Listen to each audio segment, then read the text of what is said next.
24 मई की दोपहर पंजाब के सीएम भगवंत मान एक वीडियो मैसेज जारी करते हैं। वो कहते हैं, मेरे एक मंत्री ने भ्रष्टाचार किया है। मैं चाहता तो इस मामले को दबा सकता था, लेकिन मैं इस मंत्री को बर्खास्त करता हूं और पुलिस से कहा कि उन पर मुकदमा दर्ज किया जाए।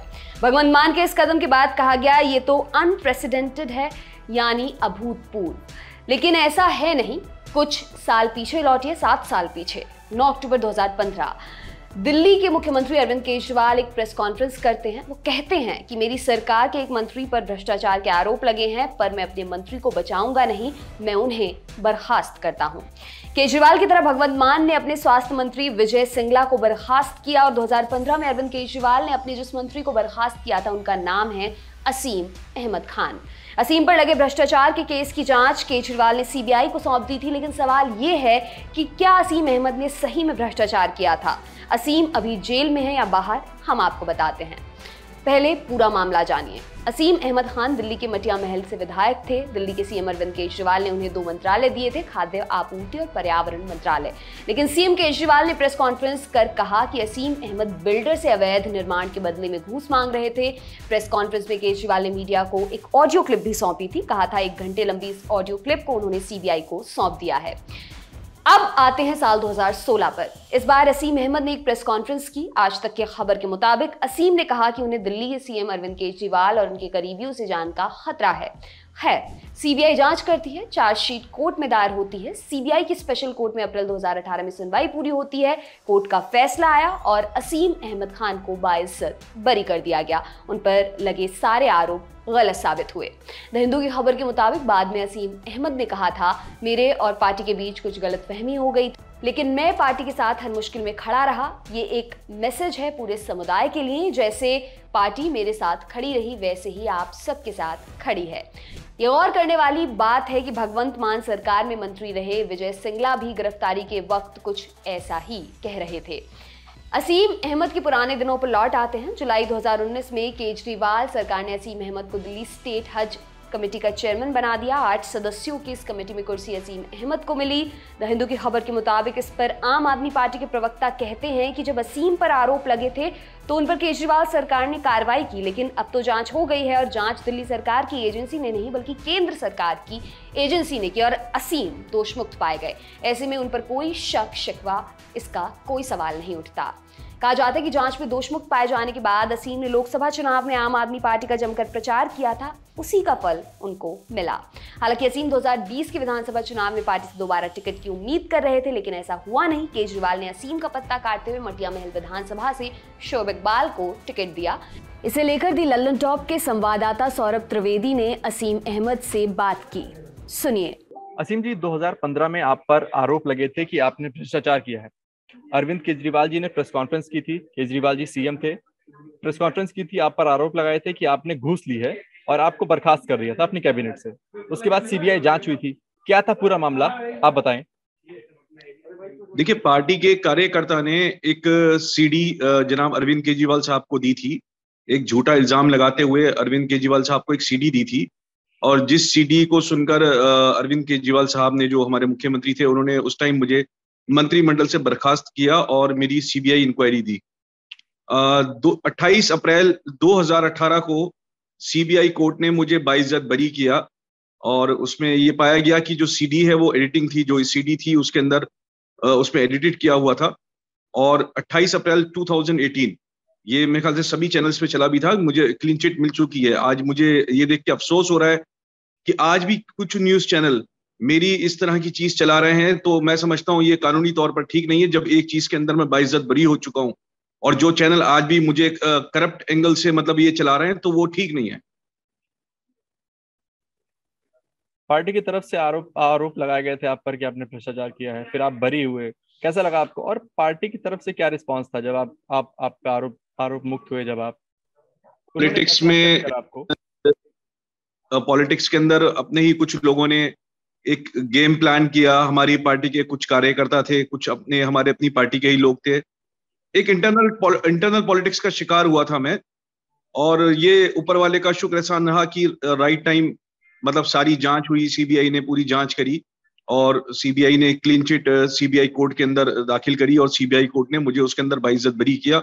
जो भी आरोप थे वो उसके अंदर झूठे पाए गए और उसके बाद खुद मुझे अरविंद केजरीवाल साहब ने उसके बाद में मुझे हज कमेटी का चेयरमैन बनाया।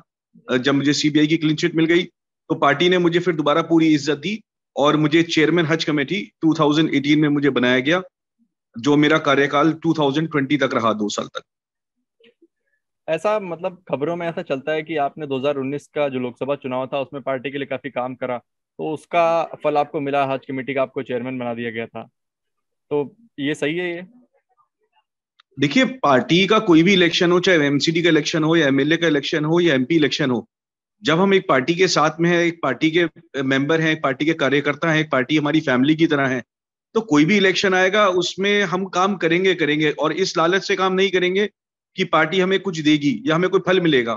क्योंकि हम एक पार्टी के साथ जुड़े हुए हैं, पार्टी के वफादार हैं, तो पार्टी का जो भी काम होगा हम वो करेंगे।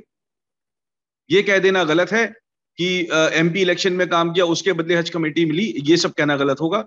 ये मैं एक बाइज्जत बरी होके आया, और मेरी इज्जत पे जहां जो दाग लगा था, तो अरविंद केजरीवाल साहब ने वो दाग हटाने के लिए मुझे दोबारा से चेयरमैन हज कमेटी बनाया, जिससे मेरे समाज के अंदर, मेरे क्षेत्र के अंदर, मेरे शहर के अंदर, हमारे लोगों के अंदर मेरी दोबारा से एक जो इज्जत पे एक दाग लगा था वो धुला।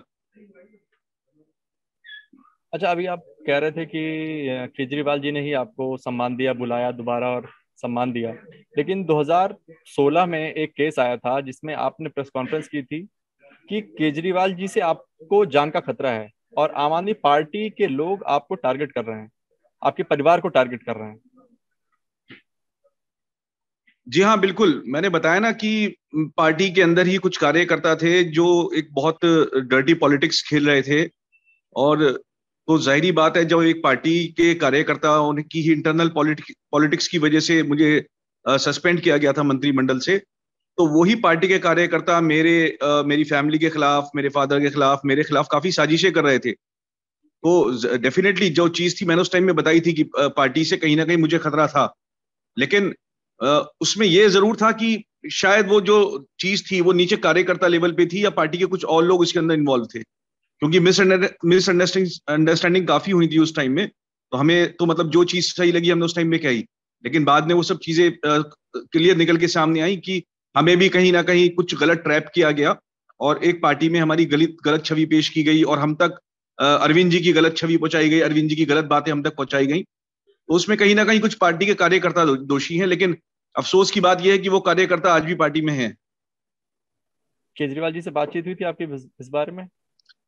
जी हाँ, मेरा उनसे मिलना जुलना था। मैंने जामा मस्जिद के ऊपर इलेक्शन पे, हमने एमपी इलेक्शन में साथ में खड़े होके एक बहुत बड़ी जनसभा भी की थी जामा मस्जिद पे, और सीएम साहब के साथ मेरा कोई ऐसा नहीं है। अरविंद जी जब भी मुझे बुलाते थे मैं जाता था, और हम लोगों ने मिलकर काम किया है, अपने क्षेत्र के लिए, अपनी विधानसभा के लिए काम किया है, मठिया महल के लिए काम किया है, हज कमेटी मिली तो हज के लिए भी हमने काम किया है। तो बाद में हमारे अरविंद जी और मेरे बीच में कुछ ऐसा नहीं था। अरविंद जी ने मुझे बराबर इज्जत दी, जो इज्जत उन्हें देनी चाहिए थी वो इज्जत उन्होंने मुझे दी है। लेकिन 2020 में आपको टिकट नहीं दिया, इज्जत तो दी लेकिन टिकट नहीं दिया 2020 में आपको। जी, इस पर क्या ये निर्णय पार्टी का था, अरविंद जी का था, इस बारे में मैं कुछ नहीं कह सकता। पूछ सकते हैं, क्योंकि उन्हीं का निर्णय था, उन्हीं का सब कुछ था, उसमें मेरा डिसीजन नहीं था, वो पार्टी का डिसीजन था। असीम जी, पंजाब में भी एक ऐसा ही मामला आया है जैसा आप पर 2015 में आरोप लगा था। पंजाब के भगवंत मान कैबिनेट में एक मंत्री थे विजय सिंगला, जिन पर आरोप लगा कि उन्होंने घूस लेने के आरोप में उनको बर्खास्त कर दिया भगवंत मान ने। इस पर आपका क्या कहना है?